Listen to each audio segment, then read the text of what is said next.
This isn't a perfect company yet. I haven't mastered this yet.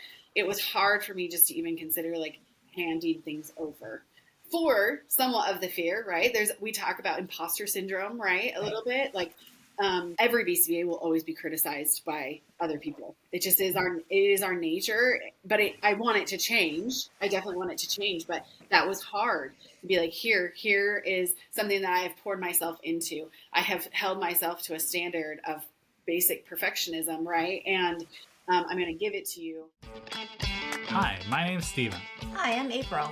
This is the 3 Pi Squared ABA Business Leaders Podcast, where we discuss topics on how to create and grow an ethical and sustainable ABA practice. Together, Steven and I owned a 7-figure ABA practice that provided both clinic and in-home services. 3 Pi Squared has helped over 900 ABA practices start up and expand with our comprehensive products and services geared specifically to ABA. Now, let's get to the podcast. Hello, everyone. Welcome to ABA Business Leaders Podcast, brought to you by 3 Pi Squared. I'm April. I'm Steven. Hello. And we're here with our friend and fellow panelist, I guess, Mallory Stinger. And we are also going to be revealing, that she is our new ACE provider. So more about that here in a second. But thanks for joining us today, Mallory. Yeah, thanks for having me. We're all feeling, this is going to air in February, but we are recording it here at the very end of January, and we're all feeling like a little bit of the case of like Januaries, right? It's like we were just saying, it was like, how long ago was Christmas? Like a million years ago. And how much longer is left in January, and we're all feeling like a little silly and just winter, the fun winter. I think even as we speak this week, in like Florida, and like Florida got snow this week, right? And Mexico had like freezing temperatures. So I think it's safe to say that most of the United States is probably trying to recover from a pretty cold, yucky week. So yeah, so I hope everyone's enjoying a good February, and hopefully it's off to a warmer start. All right, so as we just revealed, Mallory is our new ACE provider. Mm-hmm. So, I don't know. Anything you want to say about that, Steven? No, I mean, I'm excited. Yeah, we're We've very got excited. Some really cool things, hopefully starting soon. And yeah, thank you, Mallory, for helping us. And maybe you can introduce yourself. Yeah. Reintroduce yourself. Yeah. You guys who have followed us for a while have seen Mallory. She's one of our panel, ABA Business Leader panelists who come and join us quite out, most every time we have a panel. Yeah. And so you've probably, like I said, if you've been following along, you've gotten to know her a little bit. But we get to spotlight you today, Mallory. It's all about you. So tell us all about yourself. Thanks. Yes, I'm also super excited. As I said, my name is Mallory Stinger. I'm a BCBA. I have been a BCBA since 2016. And I've been in the field since 2011, 2009. Yeah. And I stumbled upon ABA when I could not get a teaching job in El Paso, Texas. So that kind of introduced me into ABA, and I will not lie that the first couple of weeks I was like, nope, there's no way I'm not going to be able to stay in this. There is no way. This is not working. I don't understand this. But I did owe it to myself and to the clients that they had assigned me to actually commit and try, to see it out for at least a while and make sure that, I still didn't agree or didn't. And it was, those 2 weeks were extremely eye-opening. And by the end of the 2 weeks, I decided I would never go back to the classroom again. So I got hooked. 2 weeks is all it took. And so I continued. And then I was a behavior interventionist. I was never an RBT, right? That's dating myself. And then I decided to, take my courses and become a BCBA. So the opportunity came for Steven and April more recently just to be their ACE provider. And this is something new to me, but super exciting. As you all know, we all have to get CEUs. And so I'm excited to be a part of that with Steven and April. Awesome. We're so excited to have you as part of our team. Some of the, I guess, what's rolling out with our CEUs. So as you guys already know, we have our ABA business member, ABA business leaders membership. So I told you guys it's January. And I don't even think it's called that anymore. Yeah. What is okay? Well, it's our self-paced course. Yeah, I think it's a business masterclass now. Business masterclass. Yeah. All right. Yeah, so I think that's what we're calling it. Those of you guys who have been with us for a while, you'll follow. But the new people here, listen to Steven, business masterclass. Anyways, it's basically. It currently sits at 34 CEUs. Correct. And it just walks you through. It's like self-paced, walks you through starting your own ABA company, like all the things that you don't know that you don't know. And it's a good start if you are looking to start your own business. It's a great place to start. Or even just considering it, right? Yeah, exactly. We've had some people take it and then say, you know what, I'm not doing this. Right. It's too much. So we currently have that at 34 CEUs, but as part of our value system here at 35 Squared is that we are constantly evolving and improving. Like, what is the exact words? Continuous improvement. Continuous improvement.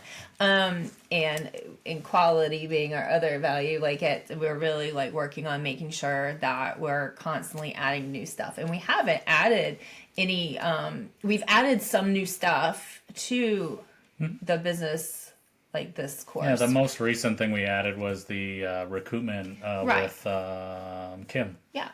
But we've added stuff, but we haven't added CEUs. Correct. So that's what we're doing in the process. That's the first tackling that Mallory has, is going through all of it and like just really looking and seeing with the new stuff that we added, how many more CEUs can we offer with that. And on top of that, okay, what do we need to add to this? So this is a great opportunity for you guys listening. Please reach out to us if there's anything, if you've been through our system and you're like, oh, I wish you had added this, or I would love to know more about this. We would love your feedback. So just let us know. So we're going to be like, building onto that platform, that piece. And then we're also going to be offering other CEUs within our training platform. And then we also... surprise, we're going to be offering CEUs with our podcast. So we're still working on that process now, and as soon as we have it all finalized, we'll definitely be sharing that information with everybody. So we have a lot of really exciting things coming, and we want to make getting CEUs accessible. So that's where like the podcast piece can be really helpful with that. We also we want to continue providing quality. And so that's that's really important to us. So, providing quality CEUs. And I think that Mallory's values really align with ours. And so she's a great addition to our team. So we're really excited about that. Yeah. And I think the way it's going to work, don't hold me to this. I was going to say, I wasn't going to, I'm not sharing any details of our process. But hopefully the way that this will work is that we will be able to provide these CEUs at no extra cost to all of the members and their staff. So with our new membership, the new platform, you get the training program, and you get a seat of the business master class. So we hope to be adding this so that all of your staff can listen to the podcast, because we love our podcast. Everybody loves our podcast. And so that way they'll be able to get CEUs. That's right. Yeah. Yeah. So if you have any questions or you want to know more about our system, feel free to reach out for a free consult, because we love to walk you through it and share more with you. But that's enough of that. We're really excited about that. But since we have Mallory on here and we're introducing her to you already, we thought it'd be a great opportunity. Now we're going to do the therapy session. Therapy session. Yeah. That was it. Now we thought it would be an awesome opportunity for us to for Mallory to share what's going on like in her business life. And there's a lot to it. I don't know. We just hop right in. I think so. All right, so Mallory, what has been your big transition in your business life going on? What's been going on for you? No. So a lot of people don't actually even know, really, just my, my employees, and my clients, and it has been a little bit difficult just because I am pretty active on the Facebook threads in the area that I serve, and I get a lot of people getting, referred, hey, contact Mallory, and I still haven't responded to some of them, letting them know that I'm actually transitioning all of my clients over to a different company. And I'm doing so because of personal reasons. But along with that, also, Stephen, earlier you said, well, there's people that take my course and then realize, like, oh, maybe this isn't for me. But so your course wasn't available in 2018. And so had I taken your course, I'm not sure, but well, I know I would have done things different for sure, right? Because as I was opening my company, by myself, it was a lot of trial and error, and I did go through some hard things. And I think your course could have definitely assisted in that. But who knows? Maybe if I had taken your course, maybe I would have realized, I think I don't want to do my own company. So as some of you business owners know, that it takes a lot out of you, and I think that we all need to be very aware that when you're starting to feel that heaviness, that maybe you need to take a step back and just kind of evaluate where you're at. Am I ready to transition, do something different? Do I need more help? That was my first thing, is when I started to feel that way.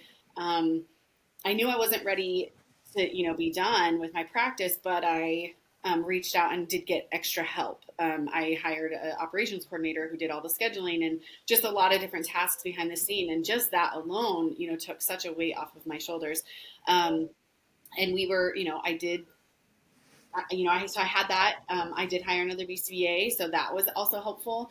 But maybe when you start to feel that heaviness, kind of just evaluating, and where am I at? Am I ready? Because if I had continued and I got to the point of just full burnout, that could have been an issue, and the clients would have suffered that, I guess.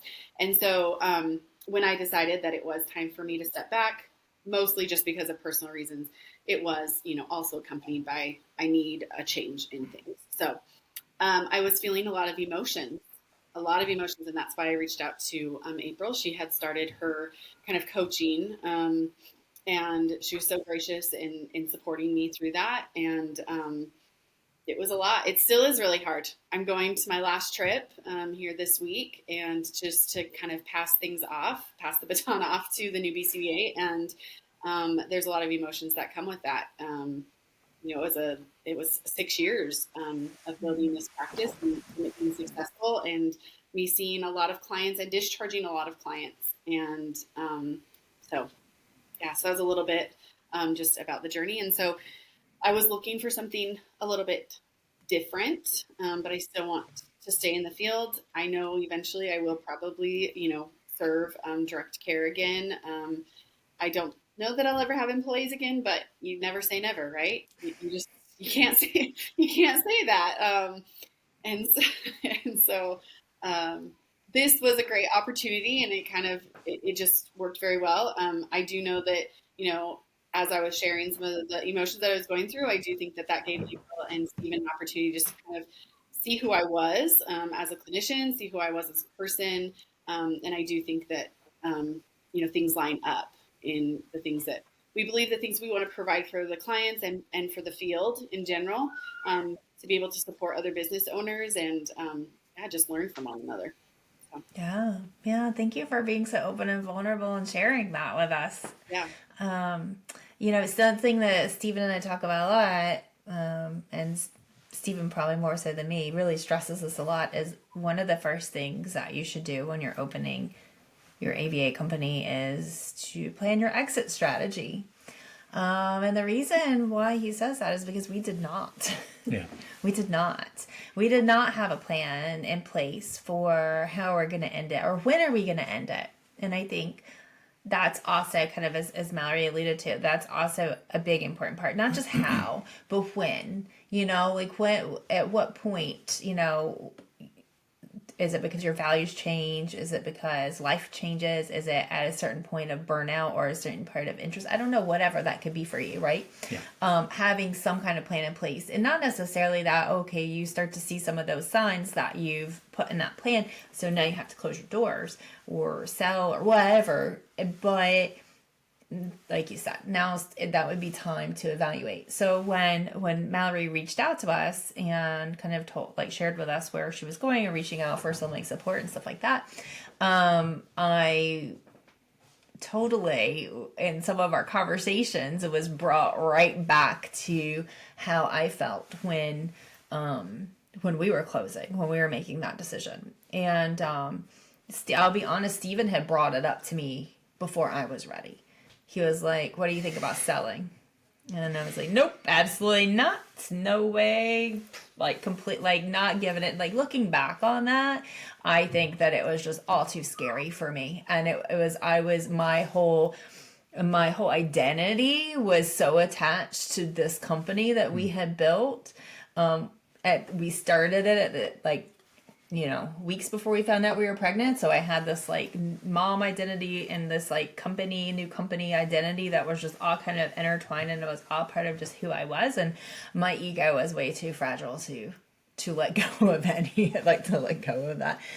So as much as, Mallory says that our conversations were helpful to her, I found it also helpful for me looking back and, like kind of, it was a healing process for me as well. Mm-hmm. The big thing was we found in our conversations just how similar we felt leading up to this decision. Throughout the decision, some of the belief systems we had, some of, like I already said, like the identity, like the emotions, and it was just as much healing for me, because it's like, wow, okay, so if I felt this way during the process and you're feeling this way during this process, what can we do to support others in this process? So it was a great opportunity. I really appreciated you being, like I said, already said, vulnerable and sharing, because it's hard to do. So one of the things that we had talked about was like kind of being okay with being done, being okay with closing that chapter. I don't know. Do you wanna say anything on that, of how you're feeling? Yeah. And did you wear your waterproof mascara today? Because I have a feeling. I know, maybe I did all the tears with you before, so maybe I won't. Maybe I won't. I can't promise that I won't shed a few. Yeah, I mean, I really do think that one of my first steps just with you guys was that, like, I was like, do I sell or do I just walk away? Like, how do I even handle that? Like, how do I make that decision? Which was super helpful when I was talking to you guys. And then just accepting, like, this is where I'm at. Like, logically or intellectually, I knew the decision I needed to make, whether that was to sell or, to transition, just, transition the clients over. It was like, I was ready to close this chapter. And just coming to terms with that and being okay with that was really difficult. And it was even more difficult because my sweet husband, he like Steven, he didn't ever say anything to me, but now, right, he will say, oh, I've been wanting to tell you this for years.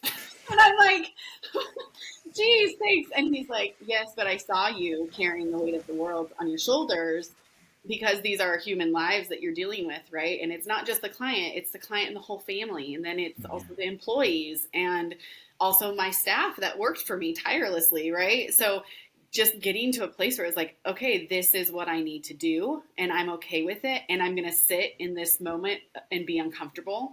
And whether this moment is a month or whether this moment is a year, because I knew the transition was going to maybe, be a little bit longer for me, because I was so dedicated to making sure that the clients that I had, and I was serving, had a place to land. And I really wanted a place for my employees to land. So, if they chose that, I didn't, push them or force them or anything. I just, this is an opportunity for you. And being okay with that was brutal. I'm just 100% honest. And really wanted to share some of this because I know I can't be the only one. I know April was there as well, right? And maybe April didn't even have anybody to kind of go through some of this with. And so, yes, my time with April was so invaluable because she was able to validate my feelings. And I was like, okay, well, maybe I'm not just this crazy, irrational business owner who just can't quite let go and who's holding on so tight that it's like, or, you know, type A personalities get, accused of wanting to be in control of everything, And so I was trying to let go of some of that too, and just being like, no, it's okay to let go. It's okay.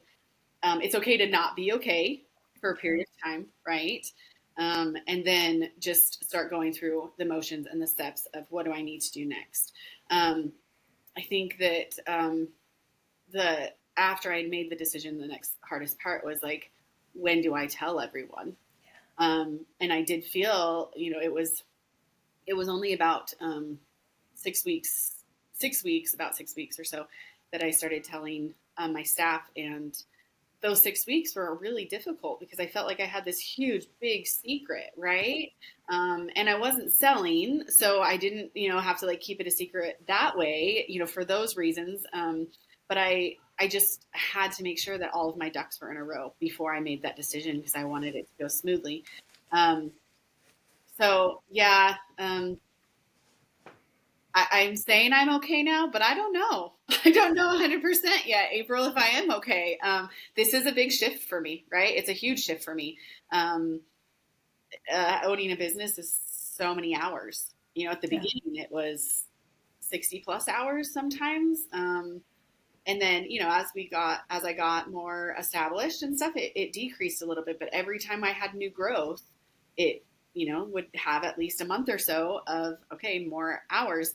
And so now as I'm winding down, I literally found myself in the kitchen yesterday standing there going, well, I don't know really what I'm supposed to be doing right now because I I usually have a mile long list of authorizations that need to be done, billing things that I need to address, materials that I need to be ordered. I always had so many things to do. And now I'm like, oh, well, this feels odd. This feels odd. So I don't know if I'm okay, but I'm going to be okay. I know I'm going to be okay.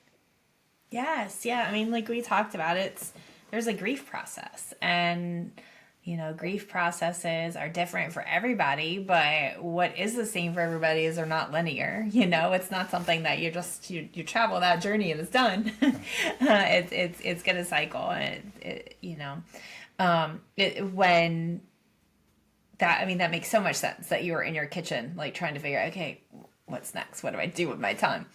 For us, we were in the middle of an international move, and closing and COVID. And so for me, that part of my experience was a little bit different, right? Because I was like super overwhelmed, going crazy. But once we got settled here and the newness of that wore off, that's when my I don't know what to do with myself hit. And we could always have a whole other podcast on that. But one tidbit was that I did find myself busying myself. I would find things to just do, to be busy. So I did decide during that time to explore.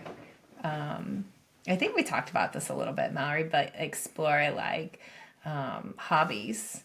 Where past I was like doing puzzles, like I tried puzzles and coloring and walks in nature, and so like making a list of all the things that I can't, because of course I have to make a list and do it because they're that time paper. I can't just spontaneously try a puzzle. I gotta put it on a list and prioritize which one I want to try first. But yeah, like just exploring, okay, what can I do at this time, and spending more time with my child, and just allowing myself to feel the uncomfortable of slowing down and not doing anything even, right? So exploring hobbies, but also in that process, and I really realized how much I was running on adrenaline, and how much my body and my whole self was just used to a certain level of stress.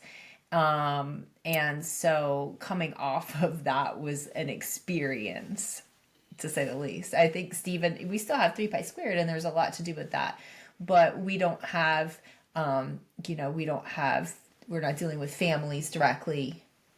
We don't have, I mean, there's still some employees, some contractors and things we're working with, but it's a really different, it's a different story. It's different than having an ABA company where you're day to day working with multiple employees, and you're in the day to day working with children and individuals that you're providing services for. So we're still very busy here.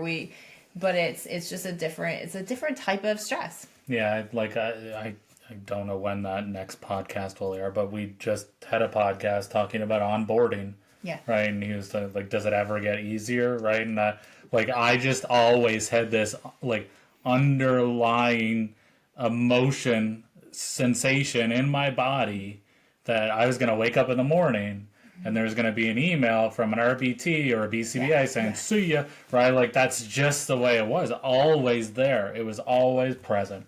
And there was always that email, just waiting for that email or waiting for that to look at the check come in, and it's why are these claims denied? Those are just, or getting that was just life. Getting the notification from the insurance for that there was going to be a recoupment on it. Yeah, those are just they were there, right there. It is just But you don't. I think you get used to, especially you're in business, right? And those first weeks, months, years, right? You're just all in. You're who needs to sleep? I'll sleep later. I'll sleep when I'm dead.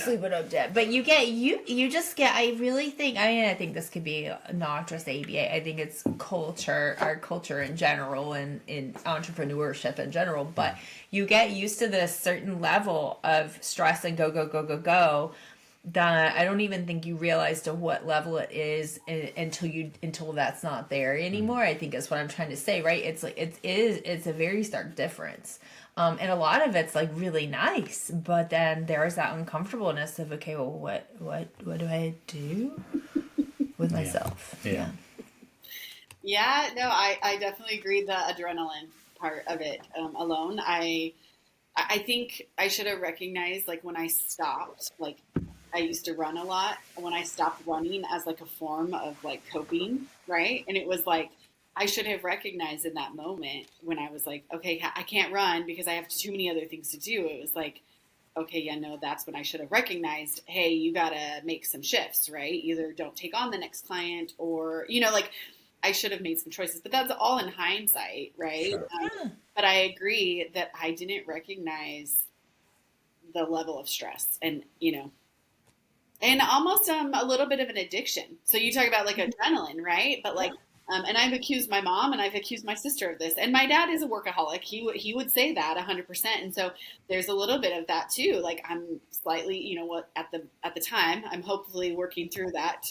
But somewhat addicted to work, right? Because and you get that reinforcement, right? Mm-hmm. Checks from insurance, a client that you get to discharge after 2 years.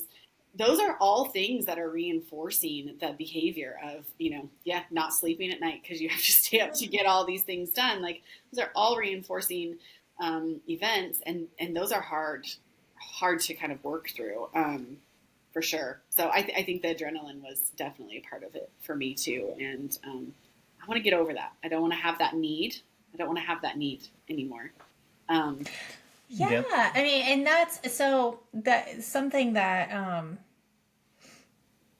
new businesses. I'm just trying to choose my words here. I've closely worked with a few brand new baby business owners. They're in the very beginning stages. They're starting to hire. They're starting and it's really exciting. But I'm a dinosaur in the field. And I'm on the other side of owning an ABA business, and I really have an amazing opportunity to be able to collaborate and meet so many ABA people, BCBAs, and people in ABA in general, running businesses.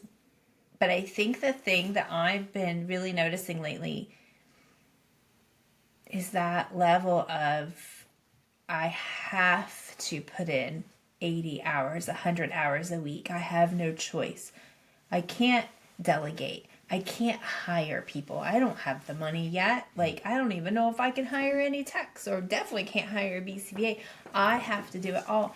And yes, a lot of that is true. But what is true and what is necessary versus maybe what's not? I don't know if you're still too close yet, or if you're far enough yet. Like, where is there anything that you can think back to that first year in business that you thought was absolutely necessary that you do and you put the time into? And you had young children at the time when you were starting, right? Yeah. And so that in itself is another thing, right? Women in business, or even dads, and when you have young kids at the house, it can be an extra challenge. But like, can you think back of anything that maybe hindsight you could have done differently? If not, that's fine too. I'm just curious. No, I mean, I definitely, I wish that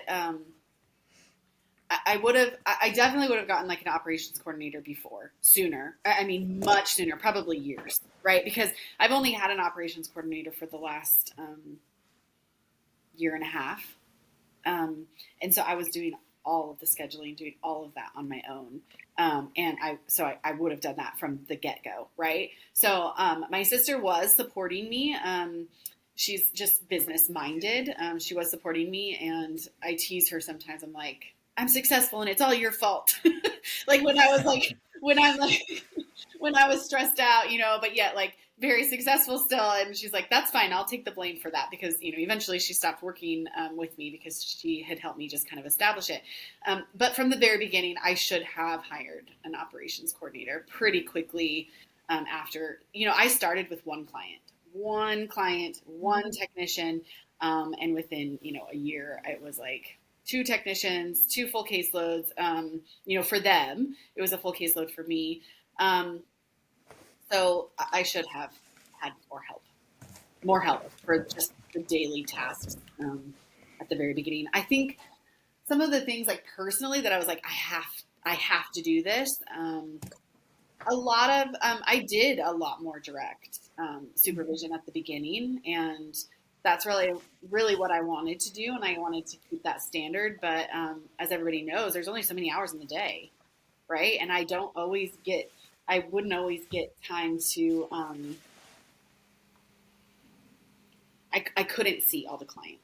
And so it was like, I just felt like I had to be out in the field all the time. So then that meant that when I was at home, when I should have probably been spending time with my kids and my husband, I was oftentimes multitasking, doing, reports or, crunching numbers or whatever. And I should have set some time aside during the day, during working hours to do that.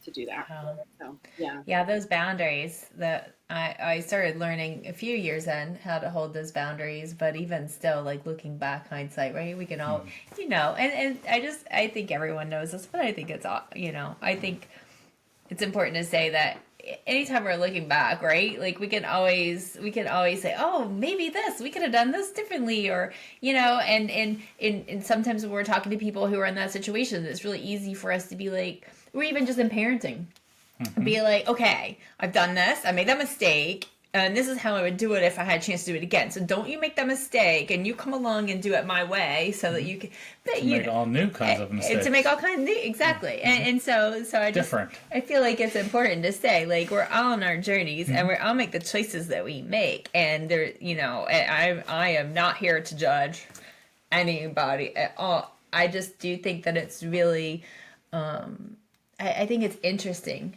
to be able to hear everyone's like journey, like, right, throughout like starting the company and in making that decision to close the company. And some people don't get to make a decision to close, and I think that's important to say too. I mean, thankfully, I and Mallory, we got to make that decision. It wasn't made for us, so that's something too. I feel like it's important to say that some people don't get the choice. Yeah, and I mean, to your point, Mallory, about I should have done this sooner, right? And I totally agree with that. And like part of what I'm hoping to add to the membership soon is that scaling calculator. When do I get that admin? When do I hire that next RBT? When do I hire that next BCBA? And really understanding, what am I wanting to do here? Aggressive growth, moderate growth, or just kind of stay the same size? So, because a lot of people, that dog. I don't know if you guys heard her dog. She's asleep and she just made She's like, oh, dude, not this again. Not this again. Yeah. So, but a lot of people. I was just talking to someone, I don't know, 2 hours ago. I'm growing so fast, right? And it's like, how do you put the brakes on? Because I got to help everyone, right? And that's so important. And then that leads to my next point. Like, a lot of people, like, again, to another one of your points, you get addicted to that. Putting out fires is something that is very addictive. I save the day. I like to call it Mighty Mouse syndrome. Yes. Right? Here I am to save the day, right? Like you love, hey, if I can help that one RBT get rid of that one issue. Now, meanwhile, I've got like 50 million things that I could put in place that issue would have never happened, right? But I don't have time for that. I got, you know what I mean? And right. So it's like what I like to call procrastinate work, right? Like anything else that I can do to not do the thing but it's still getting stuff done, but it's not what I needed to get, what was needed to get done today. Yeah. Mighty Mouse syndrome. That's cute. What you just aged yourself though. What's a new character that I don't know. For people Mighty who don't Mouse know is who awesome. Mighty Mouse Go look is. for Mighty Mouse. He's on YouTube. Okay. Yeah. But yeah, totally. Those are all super valid points. And we've talked about that before, like in the past when we've talked about delegating and things like that. But you gotta get used to delegating. You just gotta be hard. okay. Oh my gosh, it's so hard to let go of that control too. Build your processes and trust in your own processes. Yeah. Oh, that's so hard. Yeah. I know that. I just lost my process. I just lost my train of thought there for a second. I know, like what Mallory was saying earlier, like being reinforced for certain things, right? Like, for the progress, right? Like just charging a client. But not only that, but there's the day-to-day of, when the child says his first word, or you've been working on something, a new skill for a million years, it seems like, and then finally, yes, they get it. And even more so, like if you're the one who tweaked the program and then they finally got it, right? That's even quicker access to that reinforcement. But that's the other thing too. Yeah, that goes along with that Mighty Mouse syndrome, right? Because it's like you got to put this thing out. You got to be the hero every you get day. to be the hero, and you get to You can't do it without me, right? Yeah. The whole point of owning a business is so that they can do it without you, right? Like that's how you want to set this up. Isn't that so hard though? You can leave and it still runs. So that when you do sell it, if you do decide to sell it, when you sell it, your values are so deeply embedded in that company that you're still there, right? Yeah. I mean, that has to be the goal. And it's hard. I'm not saying it's difficult. Look at me. I do everything still for this company. I just barely gave up marketing, right? To a great person. He's awesome at it. And I finally feel that I can trust him, right? But that was really hard. We've tried 15 different marketers? Yeah. Right? And I just wouldn't let them do their job. Social media, micromanaging. Yeah, totally. Yeah. Every little bit of it. And so I finally let it go. Yeah. I mean, yeah, I know when we started our social skills program for our company, I completely let it go. Like here's that black and white thing. For any of you who follow some of my personal social stuff or know me in person, know that that's my part of my journey over this last year. I'm content. Of course, it's going to take years and years, but is to kind of move away from that black and white, right? And so for the social skills thing, I had so many ideas and there was so much I wanted to pour in it, and I wanted it in a very specific way. But when it came down to it and we hired someone who was really amazing at it, I said, it's yours. I'm out. Peace out. You make all the decisions. It's complete. You make it your own.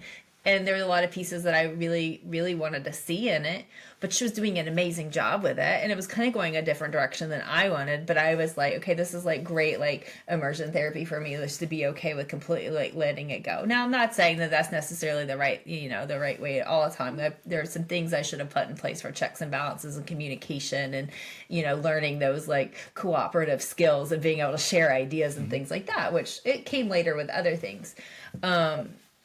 But yeah, that is hard. And so, Mallory, one of the conversations that we had, and I hope you don't mind me bringing it up, and if you do, we can always edit it out. It was, we were talking about like that perfectionistic piece, right? Being such a big point. Like, yes, our identity is part of who we are as this business owner, and our like our control personality, like all these pieces, right?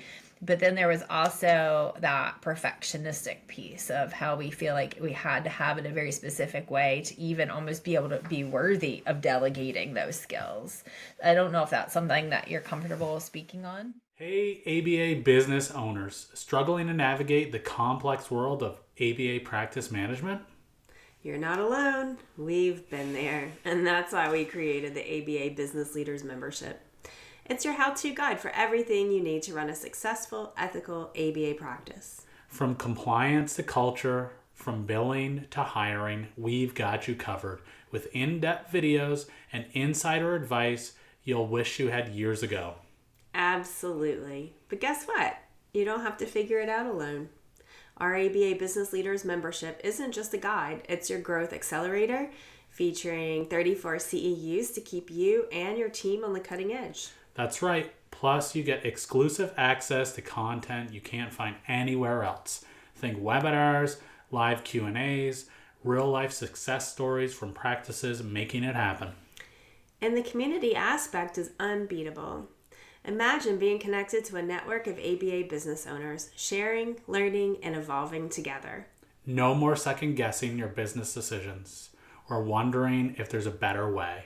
With the ABA Business Leaders Membership, clarity, confidence, and continuous learning are what you're signing on for. So, if you're all in on elevating your ABA practice, join us. It's time your business not just survived, but thrived. Head on over to 3piesquared.com and check out the ABA Business Leaders Membership. Let's take your practice to the next level together. Yeah, I think a lot of type A personalities are that way in general. I think looking back even from when I was really young, that was a very, strong characteristic in me. And I think it's hard. It was hard to even consider letting it go, partly because there were things that I knew I was still working on, things that I still wanted to fine tune, things that I wanted to make better, things that I was like, I'm not ready because this is not perfect. This isn't a perfect company yet. I haven't mastered this yet. It was hard for me just to even consider like handing things over for somewhat of the fear, right? We talk about imposter syndrome, right? A little bit like, like every BCBA will always be criticized by other people. It just is our nature, but I want it to change. I definitely want it to change, but that was hard to be like, here is something that I have poured myself into. I have held myself to a standard of basic perfectionism, right? And I'm going to give it to you. And almost like I wanted to be like, disclaimer, like, don't tell me that there's any holes in here. Like, don't tell me what I needed to improve on. Don't tell me, because I already knew those things. And I think that that's hard because I knew those things and I, on some occasions beat myself up for it. And so when you have that level of like wanting everything to be perfect, it's really hard. So thankfully, the company that is taking the clients and my employees, they have just been so gracious. The BCBA that I've been able to like work with just to collaborate and get these things, he's been so kind and so gracious, and there's never been any negative, like I would have done this differently. I think that he says this about himself too. He's like, I'm definitely, older. I've been in the field for a long time, and he has been in the field for a long time. So that was even more of it was a little intimidating for me, right? But I really love the fact that he has been in the field for so long. He's seen everything grow and evolve so much that he recognizes we all are different. All BCBAs have different skills. We all have different styles, and that's okay. That is 100% okay, but that's not where we're at in the field yet.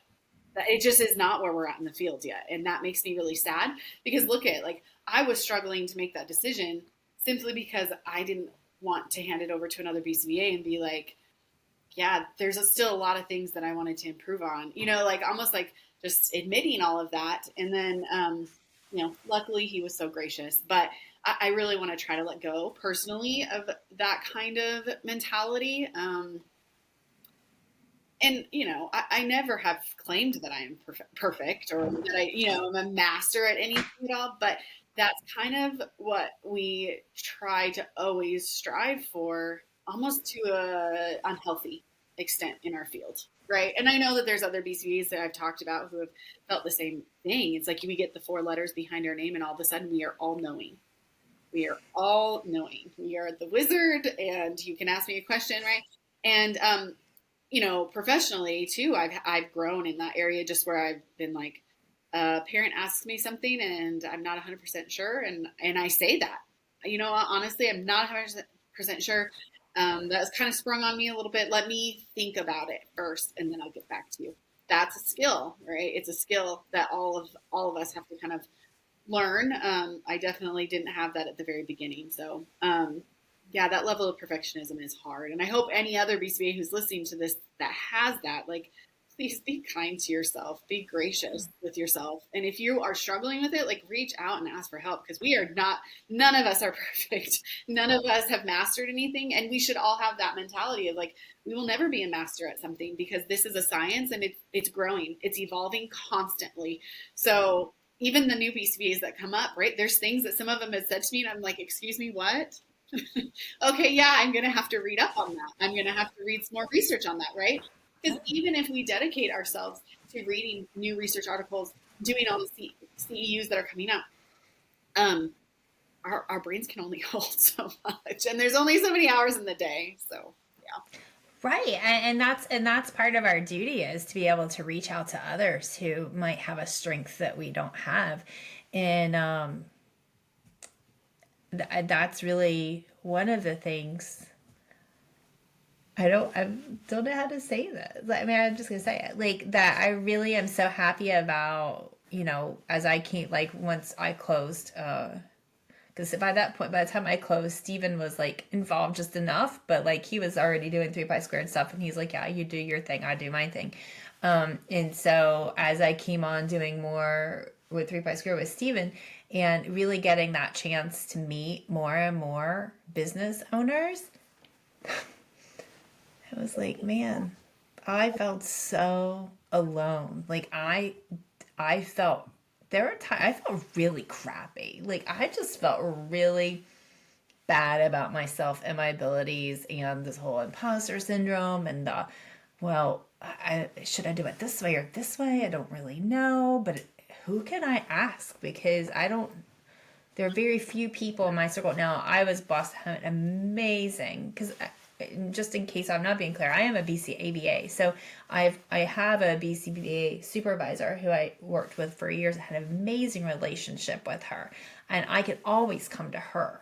But she wasn't a business owner, Not to that degree. Not to that. So it wasn't, I mean, she provided one-on-one. Yeah. She's amazing. She was great, but like not in the same way, right? Yeah, like not with all the employees and insurances and all the day-to-day. She had been a clinical director, and she was great, but still, like, there was just so few people I could reach out to. And so that's one of the things that I'm so excited. That's why I said, like, I feel like I'm like being all commercially, but I really truly am so excited about this opportunity for the past couple of years, because there's been so much collaboration amongst a lot of you guys here in this community that I've never experienced before. And anytime Steven reaches out, people are like, here, I got this. Like, he can send out an email asking like people in the community, just, hey, just a simple question, or there's this person having this, is anyone here that could help support this? Mm-hmm. And like, people like literally respond within minutes, and multiple responses. Yes. I don't think he's ever sent anything out where he hasn't gotten anything. No. And so to me, that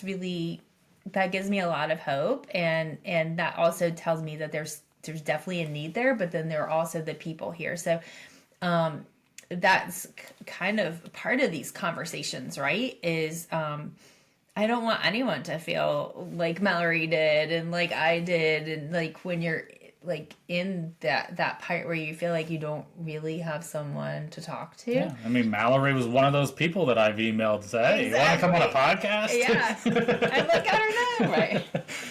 In our ABA business, I'm sure none of them will mind me saying, but when we have our panels together, like every single one of them are like, oh, this is like therapy. This is such a great experience just to be able to meet with other ABA business owners to chit chat about these things that only people with that hat on will understand. Yeah. It's a very specific niche. Is that how you say it?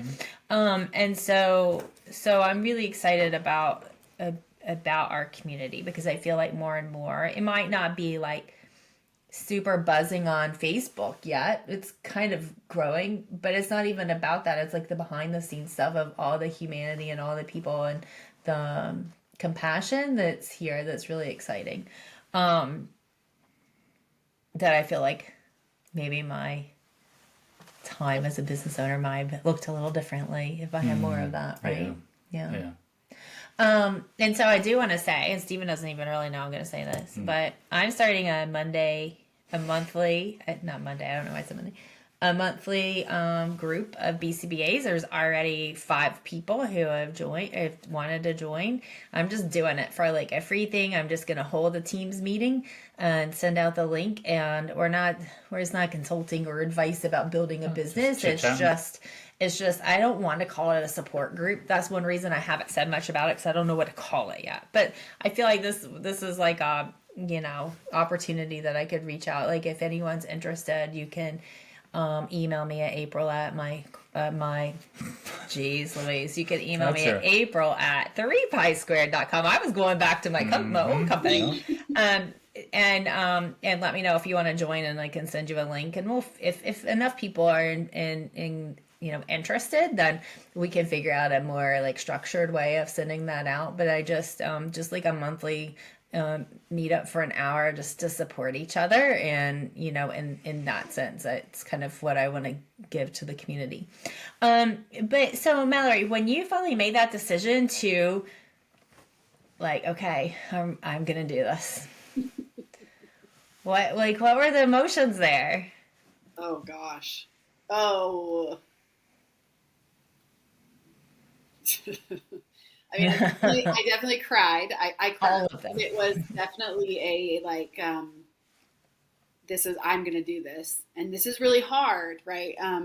There was some shame in it, and I that seems like such a strong word, but there was some shame, because I just, I think that, I think so much of my identity, just like you had said, was wrapped up in this. And then I was like, oh, like there was some negative self-talk of like, oh, see, look, you're abandoning your clients. Oh, see, look, you weren't good enough. Oh, yep, look, you had X amount of plays and they didn't, weren't quite the right fit, and yep, you lost them. And that's why you need to close, because it's just not, you know what I mean? Like, you're not good at picking employees. You're not, there was a lot of self-talk initially. And then, I don't remember actually what I did that day when I made that decision. I think that I had set some aside of time just for myself. I want to say I went to the Goodwill. I can't 100% remember, but that was one of I'm going to go to the Goodwill and just like walk around and,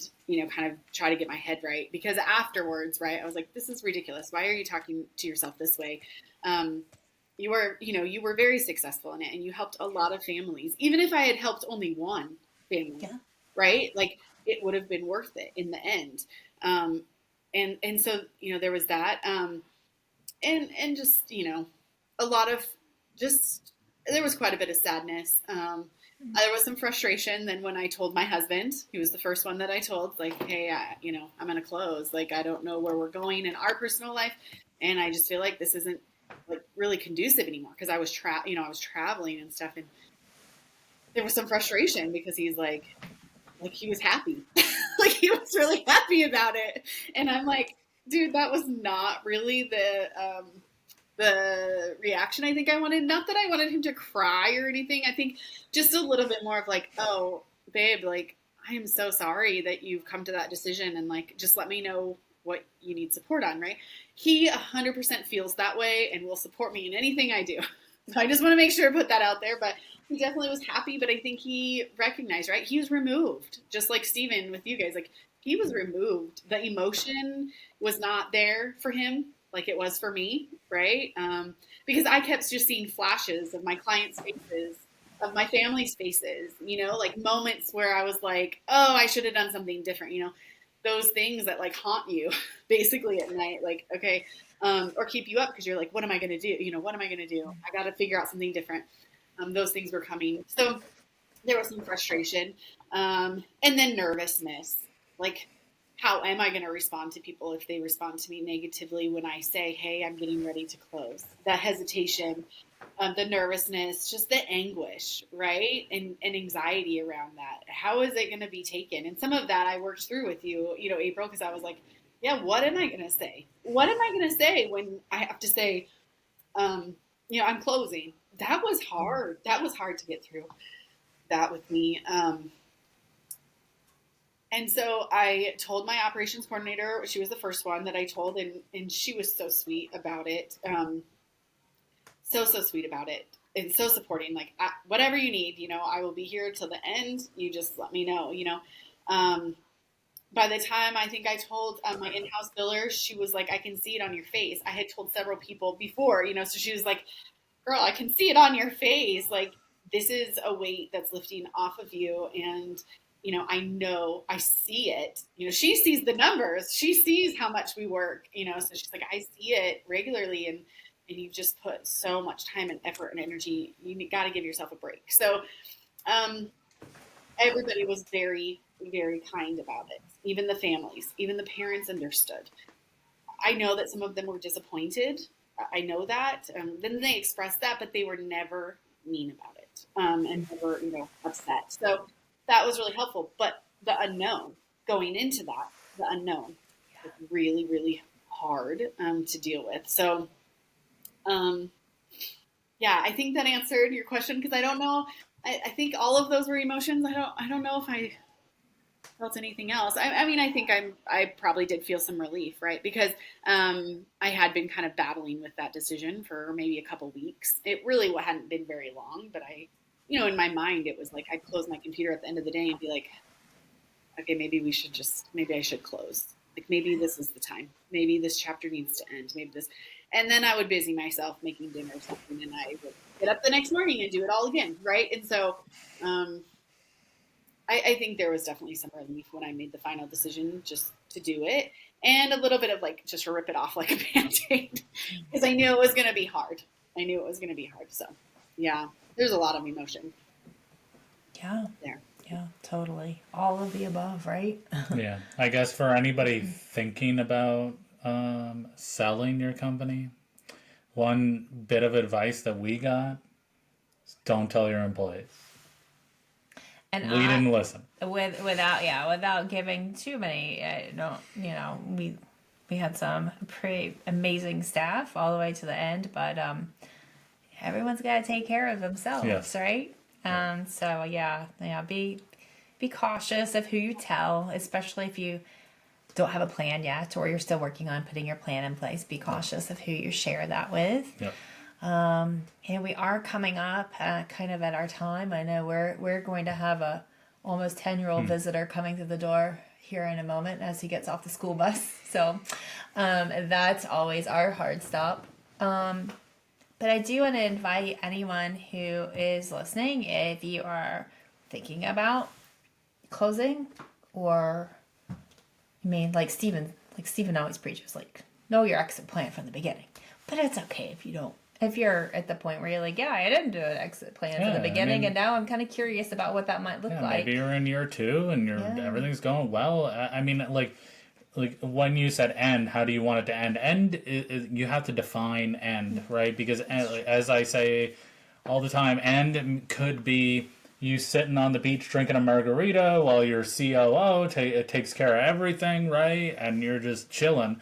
Some people, it's going to be, you're going to have to drag my corpse out of this office, right? And then other people are like, no, when I get to this point, I'm selling, I'm out. Right. I don't want to talk about ABA ever again. Yeah. And none of those are wrong, but we need that plan so you can make those decisions. Because as I'm sure both of you agree, when you do get to that point of closing, there is a ton of emotion around that. I didn't do this, and I wanted to do this, and I should have done this, and like we want that to be able to happen, but we don't want that to interfere with our financial plans going forward, right? And so that's kind of what that we learned from that, right? I mean, was like, I will share that, like, we closed our doors. We did not sell. We did not I mean, we helped as many of the kids as we could to find new providers, and, you know, reached out to help our staff as they needed, like, you know, whatever they needed to find new employment. But looking back on it, that was, you know, we definitely could have sold, right? Like, I probably, and I hate to always say should, because who knows, right? I don't regret anything that we did. I don't regret, but I do feel like if maybe having a plan ahead of time, or maybe I had been able to work through some of that, maybe we could have sold. We wouldn't be doing this if we had sold it. Well, I mean, and that's what I'm saying, though. Like, sometimes, like, because we had, what is that, where you have the assessment? Yeah, totally. I mean, we could have, like, even, like, and I refused to do this at the time, to sell to a PE company. I refused to be bought out. That was just like that. And if that's what you choose, I'm not judging you. Yeah, you do but you. That was my choice at that time. Now looking back on it, maybe I would have. Who knows? I've worked with some PE companies now, and they're not all bad, right? And so, like, I maybe would have been a little more open to my options, and had I not felt so ashamed of the amazing company that we built, that I put a lot of time into at that moment, and felt like it wasn't worthy of selling, if I would have been at a different place in my journey at that point and would have been able to sell, things could have looked different. Now, like you said, though, I don't regret it, because I love where our life is, and I love the opportunities that we have right now. But I think it's something that's worth talking about and putting out there. I just think that we were at two different places in our life, like, and our relationship is much stronger, but I had been working at that point for 5 years with ABA business owners, right, in various stages, and you were seeing that collaboration that I wasn't getting. Well, not even that. It's like, look at the shambles that I'm helping get out of this hole, right? And seeing our company that we had built, and while we made a ton of mistakes, like, there was just a different, right? And so we did a lot right. Yeah, we did a lot right. And so I think that, yes, your company was in great shape and could have been sold, but, like, we could go through that shoulda, woulda, coulda. Like, that's just part of, like, we didn't. So who cares, right? And we're here now, and we're happy, and I enjoy doing this, even though I wouldn't be doing this if I had more money. I'm just being honest. Oh, you're funny. Yeah, I've said multiple times. He says that he wants to be on the beach with an umbrella drink, but he wouldn't last 5 minutes. But yeah, so all of that means, if you know, whether you're in that journey, like in that phase, and that, you know, like where you're looking at maybe, you know, like transitioning, is that better than ending, making a change, or whatever part of your journey that you are on, reach out to us. But especially if you're thinking about, maybe I do want to look at totally reach out. But I would also urge those people that are okay right now to also just think about it. Just think about it. Hey, what does this look like? How am I going to be okay with this ending, right? And what are the benchmarks? And it may not all be happiness and rainbows, but it could be okay if we, you know, insurance rates continue to go down, or, you know, things get in the way. What am I going to do to get out of this, so I don't, like, waste $300,000 in personal loans, right? Or put a second mortgage on my house trying to keep this thing afloat. It's just really important that we detach a little bit from those emotions and that ego, and say, hey, when these things happen, I know what my plan is, and that plan may change, but at least having something, I think, is really important. All right, so everyone has homework. So I don't have homework. Well, you have other kinds of homework. But no, seriously, I challenge is better than homework. No one likes homework. But I challenge everybody to schedule, 30 minutes, an hour? Yeah. In their schedule over the next 2 weeks. Like, pick a 30-minute section sometime over the next 2 weeks. put it in your calendar, keep that appointment with yourself. What do you want to do when you grow up? Start like brainstorming, if not like start the process. You don't have to do the whole process in 30 minutes like next week, but just start the process of like what you want to do. What do you want to do? And whether you're day one of starting a company or you're like 10, 15 years in, like what do you want to do? Yeah, and what is that? What like maybe what do you don't want to do? Correct. I think that also will help you like learn. Okay, yeah. So these are the tasks that I want to delegate. Like again, even if that's just what you learn from this is, oh man, I really hate this thing that I do it all the time.